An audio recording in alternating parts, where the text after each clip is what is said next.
Hello again, everybody, and welcome back. I'm hoping that you all are doing well, especially during this COVID-19. I know we've spoke about it in the last video, but do want to give you guys all a heads up. Oh, it's a heavy bad boy. We finally got the tool in, so let's go ahead and start doing the upper and lower ball joints and inner and outer tie rod ends for this truck. So what you can see here, I've got the wheel completely taken off. The only thing I need now to do is I need to take my 2-inch wheel spacer off. I need to get back into here. I need to take this bolt off, which I think is, if I'm not mistaken, even with the cotter pin sitting in there, is a 7/8 socket for the outer tie rod bolt. For the upper ball joint bolts, it is a 1/2-inch socket. 1/2-inch socket.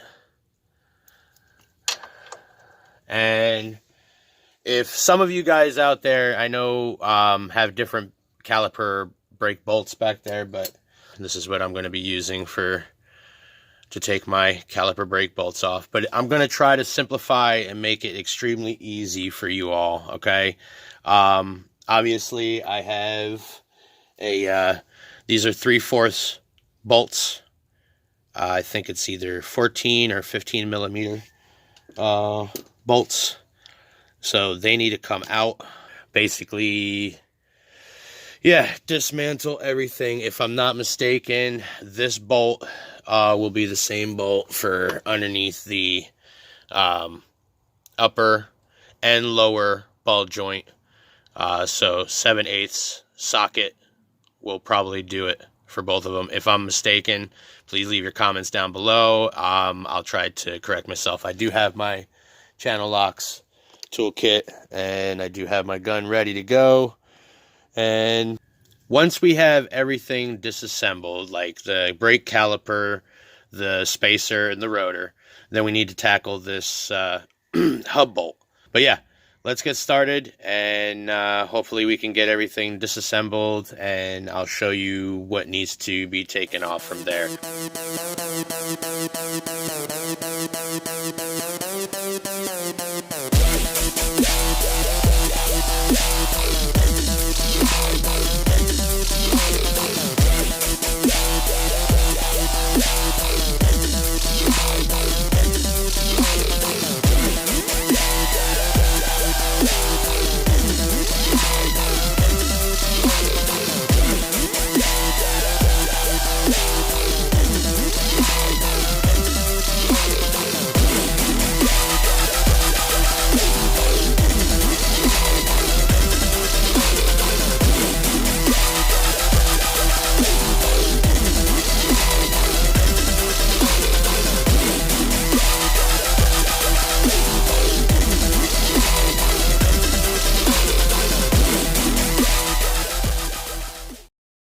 Before I get into too much detail with the unbolting, there are 4 cotter pins. Alright? There's going to be 1 cotter pin for your outer tie rod end, okay, which sits on top, holds the bolt. Then you're going to have another one on your upper ball joint, which is on the bottom bolt. That's going to be a pain in the butt a little bit to try to get that out. So you're going to need to get that cotter pin out as well.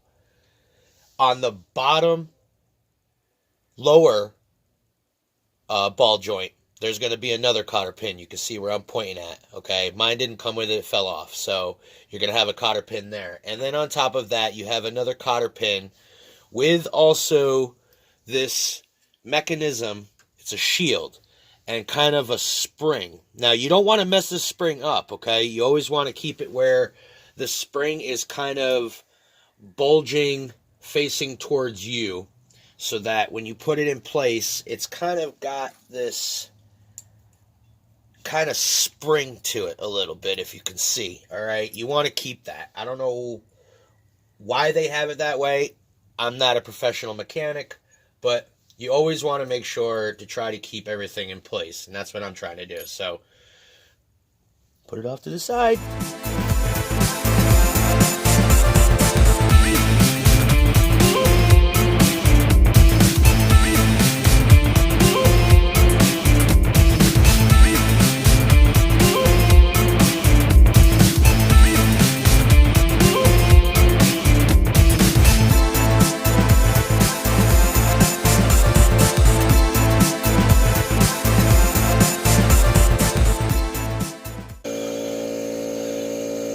Totally forgot.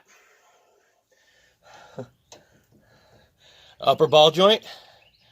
You need another 1/2 inch wrench for the bottom to hold it. Okay, so I took the hub off. I took everything off. Only problem I had was trying to take this top bushing off, and I'm gonna have to do it while I got everything taken off anyway. So that's what it looks like, disassembled. Looks like the bushings over here are good. Ow, metal shavings. Now we need to tackle this. I'm kind of scared a little bit, but we'll see how it goes, right?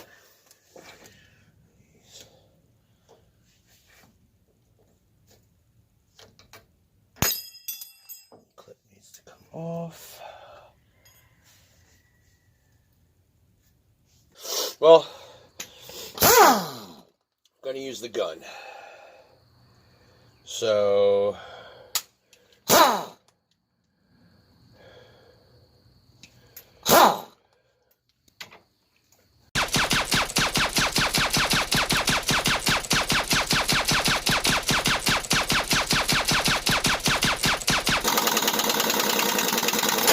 whee! There it goes.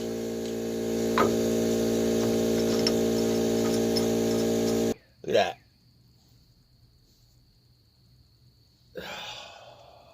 That was toast. Yep. So what I got here is pretty much what you do is you make sure that you have the toolkit that goes around this bushing at first.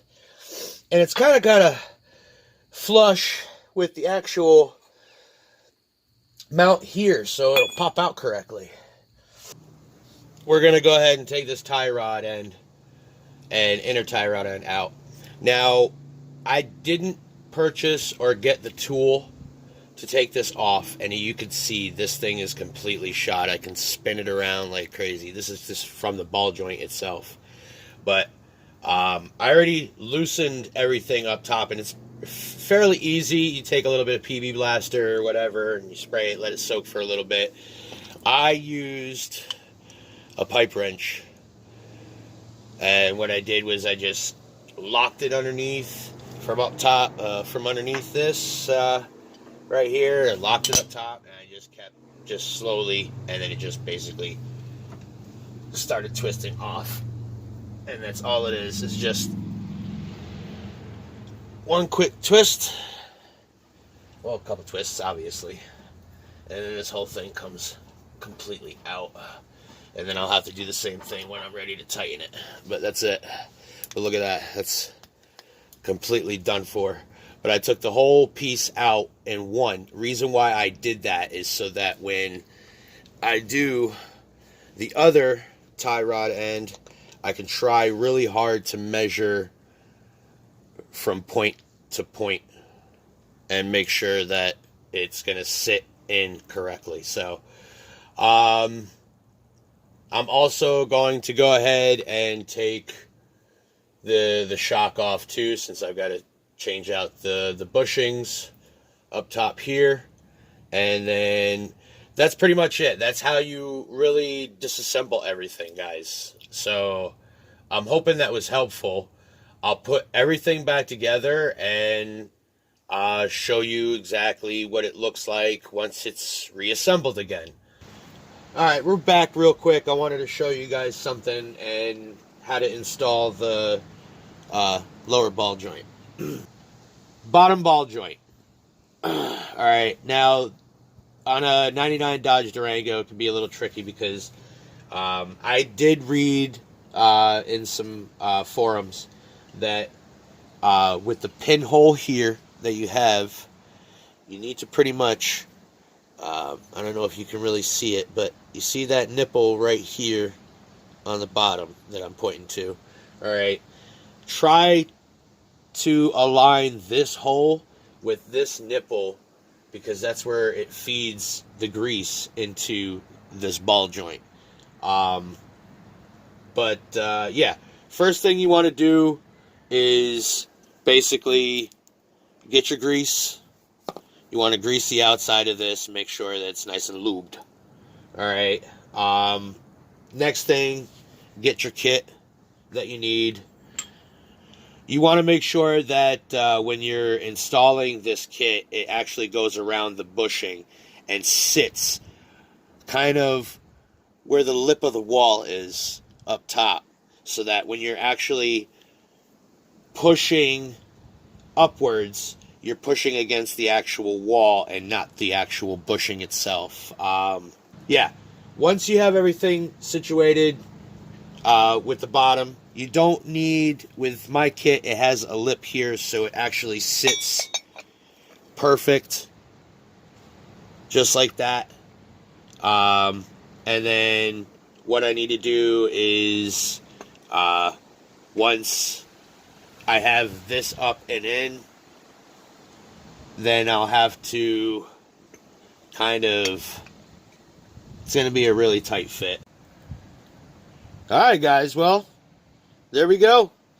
There's the brand new lower ball joint. It does come with a clip, which is a pain in the butt, and if you don't have the tool and you're not worried about scuffing up the top, simple flathead screwdriver will suffice, if you're like me.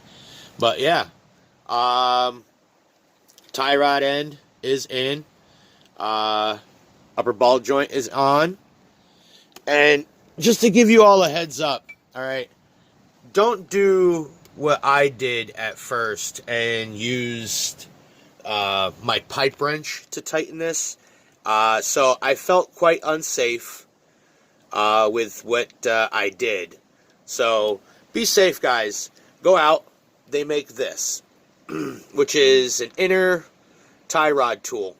Alright, $15 at your local AutoZone or any local auto shop or auto store. Go out and get one of these. It'll help you tremendously tightening a tie rod and inner tie rod end.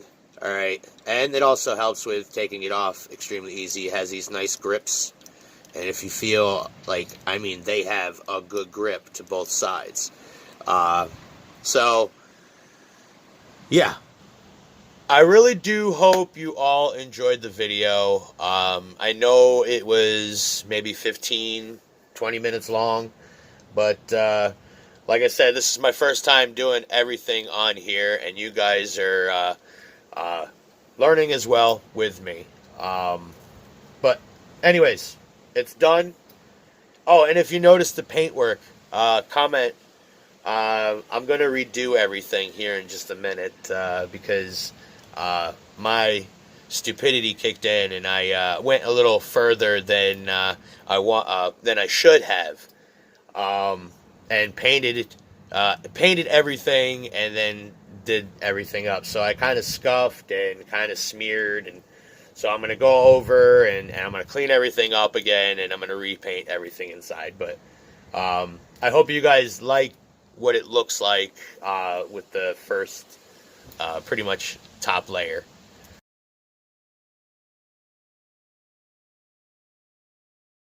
But yeah, stay tuned, guys, for next video. If you do like this kind of stuff and new to my channel, definitely hit that subscribe button. Definitely give it the thumbs up. I've got some little things here and there, reverse camera that we're going to be installing in next video, plus 2. Hey, baby boy. Mwah. It's my puppy, Buzz. Yeah. He's my bubby. Okay. Oh, thank you. All right, don't French kiss me. I don't need tongue. Anyways, like I said, I got the reverse camera, and I've got 2 new toggle switches that we're going to be installing, so we need to custom fabricate inside the dash. We're going to probably end up trying to put in the daytime running lights on here. I'm also going to be taking the headlights out and kind of cutting some stuff so that the headlights will flush correctly to the frame. Because I noticed that when I'm driving and I hit, it kind of vibrates. So, but other than that, guys, like I said, please definitely hit that subscribe button if you're new to the channel and you are digging something, stuff that I'm doing. But slowly but surely, we're getting things done. I'm going to go ahead, I'm going to take care of the entire, the other side, and paint all 4 sides, get underneath, and, yeah, I'll see you guys next video. All right? Later, and be safe. Love you all.